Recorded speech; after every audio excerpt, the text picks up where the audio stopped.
Hello friends, welcome back to our YouTube channel. तो last video हम लोगों ने पढ़ा था कि हम अगर हमारे सर्वर को हम एसएसएच कर रहे हैं, पुट्टी के थ्रू एक्सेस कर रहे हैं बाहर से दूसरे सिस्टम से, तो हम कैसे एक्सेस कर सकते हैं उसको। अगर एक्सेस नहीं हो रहा है पुट्टी के थ्रू तो उस इशू को कैसे रिजॉल्व कर सकते हैं। तो आपने लास्ट वीडियो में वो पढ़ा था। आज के वीडियो में हम अपना 5 बेसिक कमांड या 10 बेसिक कमांड में आपको बताऊंगा, और जिसके साथ में थोड़ी सी आपको डिटेल्स ओवरव्यू दूंगा जो हमारी सिस्टम के ऊपर लॉगिन करने के बाद आपको शो करती है। तो जैसे आप यहाँ पे देख रहे हो, मैंने अपने सिस्टम के ऊपर लॉगिन किया हुआ है कंसोल के थ्रू, टर्मिनल के थ्रू। यहाँ पे ये मेरा ग्राफिक कंसोल है, तो मैं इसको यहाँ पे मिनिमाइज कर देता हूँ। और यहाँ पे मैंने सर्वर को पुट्टी के थ्रू एक्सेस कर रखा है। सेम आईपी है मेरा जो सर्वर है वो। ठीक है। अब आपको एक चीज ये पता होनी चाहिए कि आपका जो यहाँ पे ये दिखा रहा है, आपको फर्स्ट जो लेटर है, ये जो आपको दिखाते हैं यहाँ पे चीज, इनका मकसद क्या होता है, पर्पज क्या होता है इनका। फर्स्ट आपका जो यहाँ पे दिख रहा है ये लिनक्स, ये आपका यूजर नेम रहेगा यहाँ पे। जब भी आप यहाँ पे किसी भी यूजर से आप लॉगिन करते हो तो वो यूजर नेम आपको यहाँ पे प्रेजेंट करेगा। ठीक है। जो फॉर एग्जांपल के लिए मैं आपको दिखाता हूँ, मैं एक डुप्लीकेट सेशन ओपन करता हूँ, वहाँ पे डिफरेंट यूजर से लॉगिन करता हूँ। यहाँ पे रूट यूजर से लॉगिन करता हूँ मैं। पासवर्ड डालते हैं हम रूट यूजर का। तो यहाँ पे देखिए आपको जो रूट नाम दिखा रहा है, यहाँ पे रूट दिखा रहा है अभी। तो ये आपका जो रहता है, यहाँ पे देखिए मैंने सेम सर्वर के ऊपर लॉगिन कर रखा है, और आपको यहाँ पे ये शो भी कर रहा है कि आपका जो ये है, यहाँ पे पहले यहाँ पे रूट शो कर रहा है और यहाँ पे लिनक्स शो कर रहा है। क्यों? क्योंकि यहाँ पे मैंने लिनक्स यूजर से लॉगिन किया हुआ है, यहाँ पे मैंने रूट यूजर से लॉगिन किया हुआ है। तो ये आपका जो फर्स्ट वाला राइटर यहाँ पे शो करता है, ये होते हैं आपके लॉगिन। जिस यूजर से आप करंट में लॉगिन होते हो उस यूजर का नाम यहाँ पे शो करता है। जो एट द रेट के बाद आपको दिख रहा है यहाँ पे लोकल होस्ट, ये आपको प्रेजेंट करता है आपके कंप्यूटर का होस्ट नेम, जो आपके कंप्यूटर का होस्ट नेम होता है। तो इस केस में दोनों का होस्ट नेम सेम है। क्यों? क्योंकि होस्ट नेम तो सेम ही एक ही रहेगा ना, दोनों सर्वर एक ही सर्वर है, क्योंकि ये दो सर्वर तो है नहीं।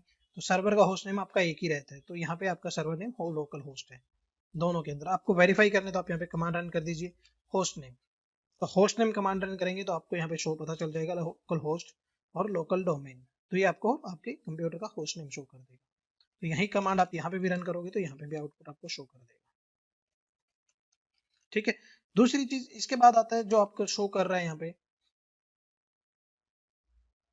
जो ये साइन शो कर रहा है आपको। इस साइन का मतलब होता है आपके जिस यूजर के साथ आपने लॉगिन किया है वो उस यूजर की वर्किंग डायरेक्टरी, जो होम डायरेक्टरी होती है, वो आपको शो करता है। तो जैसे अभी जो मैं लिनक्स यूजर से हूँ, अगर मैं यहाँ पे ls करता हूँ तो आपको जो लिनक्स यूजर की होम डायरेक्टरी के अंदर जो फोल्डर्स बने हुए हैं वो आपको यहाँ पे शो करेगा सारे। अगर आपको चेक करने तो ls कमांड होती है लिस्ट करने के लिए। लिस्ट मतलब जिस भी डायरेक्टरी के अंदर आप होते हो उस डायरेक्टरी के अंदर कितनी फाइल्स हैं, कितने फोल्डर्स हैं, उनको सारे को वो लिस्ट कर देता है। जैसे यहाँ पे आपको पता चल रहा है कि मेरी जो लिनक्स यूजर की होम डायरेक्टरी है उसके अंदर ये फोल्डर्स और डायरेक्टरी फाइल्स पड़ी हुई हैं। ठीक है। तो उसके बाद आता है आपका जो ये डॉलर साइन है, ये डॉलर साइन आपका शो करता है आपका यूजर का साइन, मतलब आप किस यूजर से लॉगिन हो। किस यूजर से लॉगिन का मतलब यहाँ पे ये नहीं है कि मैं लिनक्स से यूजर हूँ किसी और से लॉगिन हूँ। ये जो साइन होता है डॉलर साइन जो दिख रहा है आपको, ये डॉलर साइन का मतलब होता है आपका कि आप एक नॉर्मल यूजर से लॉगिन हो, जो स्टैंडर्ड यूजर हम क्रिएट करते हैं लिनक्स के अंदर, उससे लॉगिन हो आप। अगर यही आप रूट यूजर से लॉगिन होते हैं तो रूट यूजर में आपको ये साइन डिफरेंट मिलेगा। तो जैसे मैंने आपको दूसरी टैब के ऊपर रूट यूजर से लॉगिन किया हुआ है, तो रूट यूजर के अंदर मैंने यहाँ पे साइन देखिए, आपको क्या साइन को शो कर रहा है, आपको हैज शो कर रहा है। ठीक है। तो ये चीज आपको ध्यान रखनी है, जब भी आपका जो डॉलर का साइन मिलेगा आपको यहाँ पे, तो दैट मीन्स कि आप एक नॉर्मल यूजर से स्टैंडर्ड यूजर से लॉगिन हो। और जब ये साइन आपको हैश मिलेगा तो हैश का मतलब है कि आप रूट यूजर से लॉगिन हो। ठीक है। ये चीज आपको क्लियर होनी चाहिए, जो चीज यहाँ पे आपको शो हो रही है। तो उसके बाद मैं आपको बता दूं, मैंने एक चीज तो हमने ये क्लियर कर ली है, दूसरी चीज हमने क्लियर की है, 2-3 कमांड मैंने आपको बताई, जैसे होस्ट नेम और ls। ठीक है। होस्ट नेम के साथ में ls वाली कमांड में आपको 3-4 कमांड होती हैं ls की, मैं वो सारी सारी कवर कर देता हूँ। तो ls में अभी हमने यहाँ पे कमांड रन किया तो इसने शो कर दिया कि हमारी ये फाइल्स और डायरेक्टरी कौन कौन सी है। इसके बाद इसी फाइल को आपको डायरेक्ट डिटेल्स में चेक करना है। तो उसके लिए आपको क्या करना होगा, आप यहाँ पे ls space hyphen l command run करेंगे तो ls स्पेस हाइफन l का मतलब होता है लॉन्ग लिस्ट, मतलब इन्हीं फाइल्स को वो लॉन्ग लिस्ट में शो करेगा आपको।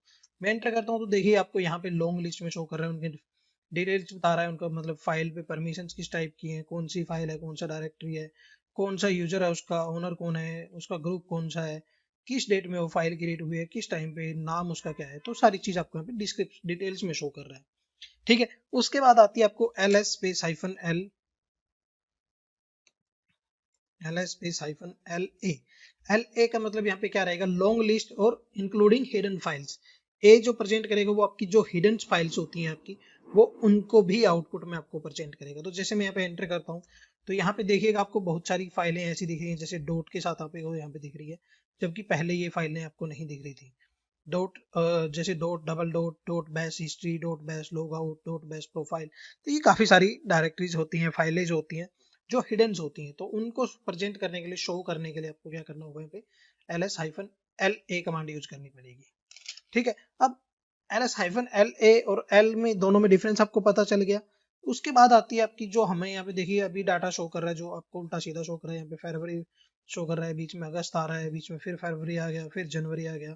ठीक है, तो इसको आपको थोड़ा सा सीक्वेंस में लेके आना है कि मुझे पहले अगस्त का डाटा शो करे, फिर फरवरी का, फिर जनवरी का, इस तरीके से शो करे। तो उसके लिए आपको क्या करना है, मैं इसको क्लियर कर देता हूँ। क्लियर करने के लिए कमांड आपकी क्लियर होती है, जो आपकी स्क्रीन पे फुल हो गई है उसको क्लियर करने के लिए क्लियर कमांड यूज करते हैं, तो मैंने क्लियर कर दिया।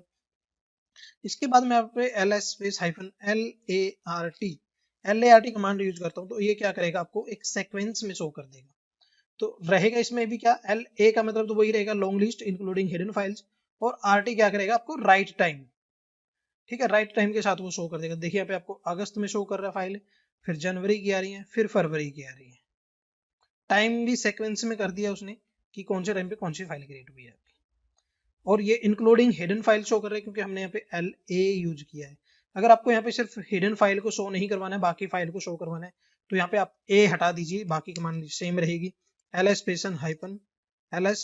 Hyphen L R T run कर दीजिए। सॉरी, मैंने हाइफन नहीं लगाया, मैं हाइफन लगा देता हूँ, एंटर करता हूँ। तो यहाँ पे देखिए आपको हिडन फाइल शो नहीं करेगा, यहाँ पे आपको सारी फाइलें शो करेगा, और सीक्वेंस में शो करेगा आपको कि पहले कौन सी क्रिएट हुई, उसके बाद कौन सी क्रिएट हुई। जो जनवरी फरवरी की आपकी फाइलें हैं उसके अकॉर्डिंग आपको सीक्वेंस में शो कर रहा है। ठीक है, क्यों हिडन फाइल क्यों नहीं शो किया, क्योंकि हमने यहाँ पे ए हटा दिया, जो ए हमारी हिडन फाइल्स को शो करता था। ठीक है, तो मैं आपको बता देता हूँ मैंने अभी कौन कौन सी कमांड रन कर हमने अभी रन की है। हमने रन की है ls space ls space hyphen la including hidden files, और ls space hyphen lart, ls space hyphen lrt clear हमने यूज किए यहाँ पे। होस्ट नेम, ठीक है, तो हमने यहाँ पे अभी 1 2 3 4 5 6 7 8 कमांड हमने क्लियर किए हैं, और हमने हमारा ये पॉइंट क्लियर किए हैं कि इनका पर्पज क्या होता है, ये किस लिए यूज होती है, कैसे हमें इसको प्रेजेंट कर सकते हैं अगर कोई हमसे पूछता है तो। ठीक है, तो हो सकता है आपको सारी चीजें क्लियर हो गई जो भी मैंने अभी तक बताई है। अगर अभी भी कोई डाउट रहता है तो आप मुझसे कमेंट करके पूछ सकते हो, मेल डाल सकते हो, व्हाट्सएप कर सकते हो, मैं आपके सारे क्वेश्चंस का आंसर करूंगा। बट अभी भी अगर आप लोगों ने यूट्यूब चैनल को सब्सक्राइब नहीं किया तो सब्सक्राइब कर दें, बेल आइकन को प्रेस कर दें, ताकि आने वाले सारे वीडियो के नोटिफिकेशन आपको मिलते रहें। So thank you guys, keep watching and keep supporting, bye bye.